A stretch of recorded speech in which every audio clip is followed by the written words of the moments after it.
चाहता हूँ जो आज हम ये प्रेस वार्ता कर रहे हैं, इसमें मैं आपको बताना चाहता हूँ हमने पहले ही शक शुबा ज़ाहिर किया था कि ये शायद कोई ऐसी कोई मतलब कहीं दो लोग बैठे हैं, उन्होंने फैसला किया है कि फ़लाना जगह फ़लाना के साथ मिलाए, फिस्ताना जगह फिस्ताना के साथ मिलाए। तो ये मैं समझता हूँ जम्मू कश्मीर अवाम के साथ एक बहुत बड़ा मजाक है जो डिलिमिटेशन कमीशन के नाम पे आज के डेट पे चल रहा है। अब रही बात जो आज के डेट में जो ये वायरल वीडियो हुआ है, ये तो हमने पहले ही बोला था कि ये बीजेपी ने खुद ही किया है।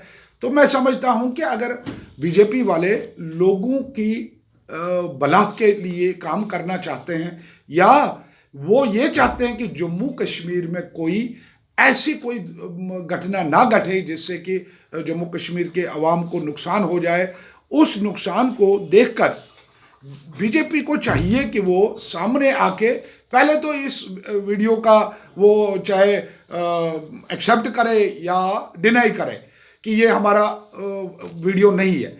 उसके साथ साथ बीजेपी को चाहिए, क्योंकि बीजेपी की सरकार है और बीजेपी से लोगों की शायद उम्मीदें भी है, और चाहिए उनको कि वो लोगों के साथ इंसाफ करे और ये ना करे कि फलाने की टांग उठा के, फलाने की गर्दन उठा के, फलाने का सिर उठा के, फलाने का हाथ उठा के आपस में जोड़े। उससे कुछ, क्योंकि अगले 50 साल हमें इसी में ठीक करने में लगेंगे, क्योंकि इतनी मुश्किलात लोगों को सामना करना पड़ेगा कि जिसका कोई हिसाब ही नहीं होगा। क्योंकि उम्मीद कभी छोड़नी नहीं चाहिए। एक संघर्ष होता है, हर एक आदमी का एक अपना राइट होता है कि वो बात करे, वो बात कहे। आगे कोई सुने या ना सुने वो सेकंड पार्ट है। फर्स्ट पार्ट में मैं आपको बताना चाहता हूं, कुछ फिगर्स आपको देना चाहता हूं। मैं डिस्ट्रिक्ट कुलगाम का रहने वाला हूं। डिस्ट्रिक्ट कुलगाम में 4 कॉन्स्टिट्यूंसियां थी, होम शालीबुग, देवसर, कुलगाम, नूराबाद। जो 4 कॉन्स्टिट्यूंसियां थी, ये बहुत पुरानी कॉन्स्टिट्यूंसियां है, कोई नई कॉन्स्टिट्यूंसी तो नहीं बनी है, 96 में बनी है, 2002 में बनी है या और कोई। ये बहुत पुरानी, पहले से जब से जम्मू कश्मीर आज़ाद हुआ है तब से ये कॉन्स्टिट्यूंसियां है। इन कॉन्स्टिट्यूंसियों को इन्होंने क्या किया, अब इन्होंने क्या अपने पैरामीटर्स इनके क्या है वो तो पहले समझ नहीं आ रहा है। अगर सेंसस 2011 इन्होंने उठाया है तो हम भी एक्सेप्ट करते हैं सेंसस 2011 के हिसाब से। सेंसस 2011 के हिसाब से होमशाली बुक के 3 तहसील है, एक यारीपोरा, एक फरसल, एक कईम। उन तहसीलों की सेंसस जो है वो सेंसस है 96,000 पॉपुलेशन। अब दूसरी कॉन्स्टिट्यूंसी जो है वो है 1 लाख, जो कुलगाम 1,09,891। तीसरी कॉन्स्टिट्यूंसी जो है नूराबाद, जिसका डीएच पोरा इन्होंने नाम रखा है, 1,08,599 लोग जो पॉपुलेशन है। और दिवसर की, जो दिवसर एक तहसील बचता है, उसकी पॉपुलेशन जो है वो 84,306 ये पॉपुलेशन है। अगर इन्होंने खत्म नाम करना है तो जिसकी पॉपुलेशन कम होगी वो उसका नाम खत्म होगा, जो इन्होंने क्राइटेरिया बनाया है। तो बदकिस्मती से इन्होंने होमशाली बुक को खत्म किया है। होमशाली बुक के जो पॉपुलेशन है वो 90,000 से ऊपर है। अब इसके साथ साथ होमशाली बुक के 3 तहसील है, और हमारी डिमांड रहेगी डिलिमिटेशन कमीशन से, क्योंकि रिटायर जज साहिबा जो बैठी है हमारी उसी को तो रिक्वेस्ट रहेगी। हमारी रिक्वेस्ट रहेगी कि हमें 3 के 3 तहसीलों को या तो कुलगाम के साथ मिलाओ या दिवसर को उठाओ होमशाली बुक के साथ मिलाओ, ये 3 तहसीलों। खुशी कोई नहीं है। मैं आपको बताना चाहता हूं कि जो खामोशी होती है वो खुशी उसका ये आप अर्थ नहीं निकाल सकते, या उसका ये आप मतलब नहीं निकाल सकते लोग खुश हैं। मैं आपको बताना चाहता हूं लोगों में डर बैठा है, लोग डरते हैं, लोगों को सियासत से एतबार खत्म हो चुका है, सियासतदानों पे एतबार खत्म हो चुका है। क्योंकि आगे जो सियासतदान है जिन्होंने वोट लिया है होमशाली बुक कॉन्स्टिट्यूंसी का, जो एमएलए बन चुके हैं, जो शायद मेरे हिसाब से मेरी जाती राय है कि वो एमएलए बनने के काबिल नहीं थे, उन्होंने होमशाली बुक कॉन्स्टिट्यूंसी को सरेराह छोड़ दिया, वोट लिया है, एमएलए बन गए हैं, कभी उन्होंने पूछा भी नहीं। आज के डेट में, इस मुसीबत के वक्त में कम से कम उन लोगों को तो सामने आना चाहिए था। वो चुप है। आपने कहीं सुना उनको?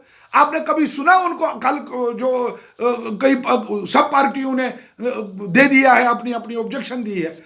तो मैं समझता हूं जो हमारे नुमाइंदे हैं उन्होंने होमशाली बुक की जिक्र नहीं की है, उन्होंने शुपिया की जिक्र की है, उन्होंने होमशाली बुक कॉन्स्टिट्यूंसी की जिक्र नहीं की। उन्होंने रिक्वेस्ट की है कि हमारी पार्लियामेंट सीट जो अनंतनाग की है उसको पुराने सिस्टम से रखे। उन्होंने ये नहीं कहा कि होमशाली बुक कॉन्स्टिट्यूंसी को ठीक करना है। उन्होंने ये नहीं कहा कि होमशाली बुक कॉन्स्टिट्यूंसी के लोगों के साथ नाइंसाफी है। मैं डर इस बात का है कि लोग डर निकलेंगे कहीं हमें कई केसों में बंद ना किया जाए। ये तो पहले भी कहा है, हम तो हमेशा कहते हैं। अगर आप निकालोगे कि मैं कभी चुप नहीं रहा हूं, मैंने हमेशा कहा है, संविधान के अंदर मैंने हर कोई बात रखी है। ये कहते हैं कि हमें गिरफ्तार करते हैं, हमें बंद रखते हैं, मैं ये कहता हूं कि पॉलिटिकल लीडर को आजादी है बोलने के लिए।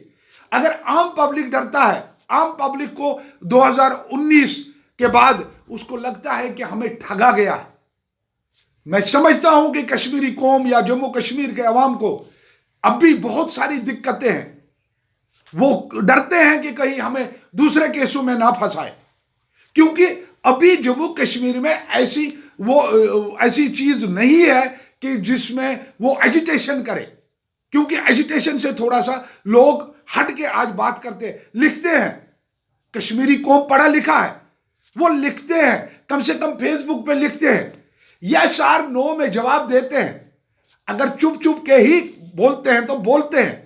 झगड़ा, जम्मू कश्मीर का अवाम झगड़ा नहीं चाहता है। जम्मू कश्मीर का अवाम ये चाहता है कि हम हिंदुस्तान में ही है, हिंदुस्तान के साथ है, मगर लेकिन हमारे साथ ऐसा कोई सौतेली मां का सलूक ना किया जाए। हमारी फर्स्ट प्रेफरेंस रहेगी एक प्रेस कॉन्फ्रेंस। ये एक जरिया है अपनी बात पहुंचाने के लिए, एक जरिया होता है। ये आज के डेट में मीडिया है, सोशल मीडिया है, प्रिंट मीडिया, इलेक्ट्रॉनिक, ये सब कुछ ये मिला के इससे एक आवाज चली जाती है। साथ में आपको मैं ये बताना चाहता हूं, अगर हमारे डिमांडों पे कोई गौर नहीं किया गया है, अभी जब ये पब्लिक डोमेन में आएगा तो आप देखोगे कि लोग कितना लिखेंगे इस पर। ये पब्लिक डोमेन में आने का इंतजार लोग कर रहे हैं, क्योंकि कल हमने देखा है कि सियासी पार्टियों ने क्या जवाब दे दिया है। उधर से उन्होंने फैसला किया है कि भाई शुपिया को, बीजेपी वालों ने डाल दिया कि शुपिया को मिलाओ इसी का अनंतनाग पुंछ कॉन्स्टिट्यूंसी से, राजौरी कॉन्स्टिट्यूंसी से मिलाओ। मैं समझता हूं कि नेशनल कॉन्फ्रेंस ने वकालत की है दूसरे साइड से। उन्होंने हबा कदिल का नाम ले लिया है। अरे भाई, होमशाली बुक कॉन्स्टिट्यूंसी वालों ने तो आपको एमएलए बनाया था, अरे उनका नाम तो ले लो जिन्होंने आपको वोट दिया है। बाकी मैं आपको एक वादा करता हूं कि अब की बार जो जब इलेक्शन हो जाएगा तो ये आप सोच नहीं सकोगे कि कश्मीरी कौम इतनी वोटिंग करेगा कि शायद एक सबसे बड़ा धमाका होगा यही कि वोट के जरिए हमें चोट करना पड़ेगा।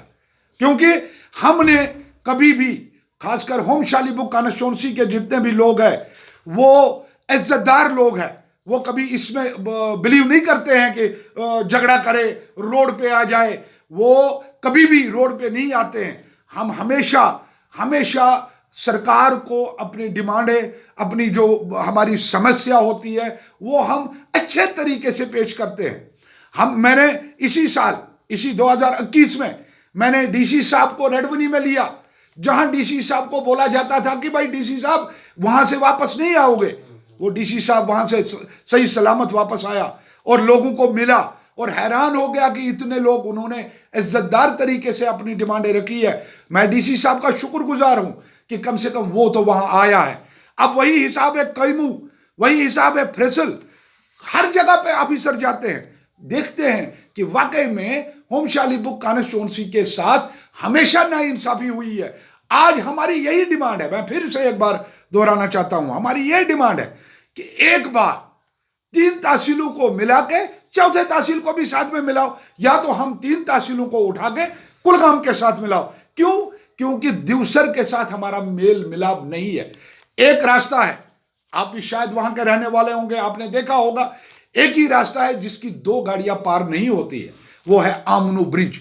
आमनू ब्रिज को बहुत दिक्कतों का सामना करना पड़ता है लोगों को कि जब वो आमनो ब्रिज पे आ जाते हैं, इतना जाम लगता है वहां पर। वैसा हम क्या चाहते हैं, हम यही चाहते हैं कि या तो वो एक तहसील को हमारे साथ मिलाओ, नाम ऐसा रखो जो उनको भी सूट करे और हमें भी सूट करे, या तो हमें 3 तहसील फैसल, यारीपोरा, कैमू को उठा के कुलगाम के साथ मिलाओ, हमें कोई दिक्कत नहीं है, हमें कोई उसमें आपत्ति नहीं है। तो आपके वसादत से बताना चाहता हूं कि जो आज हमने ये यहां पर लोग निकलना चाहते हैं, लोगों को सामने अपना एक कोई बंदा चाहिए। मैं इसलिए लोगों के सामने नहीं जाता हूं क्योंकि लोगों ने अपने नुमाइंदे चुने थे।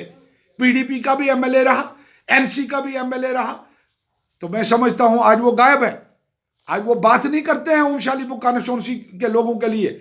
मैं कहता हूं अगर यही सिस्टम भी रहा, ये खुदा नखास्ता यही सिस्टम रहा, तो भी ओम शाली बुक के 40,000 वोट है। ये वो ना समझे कि होम शाली बुक टूट गई है। होम शाली बुक कभी टूटेगी नहीं, होम शाली बुक हमेशा फूलेगी फलेगी।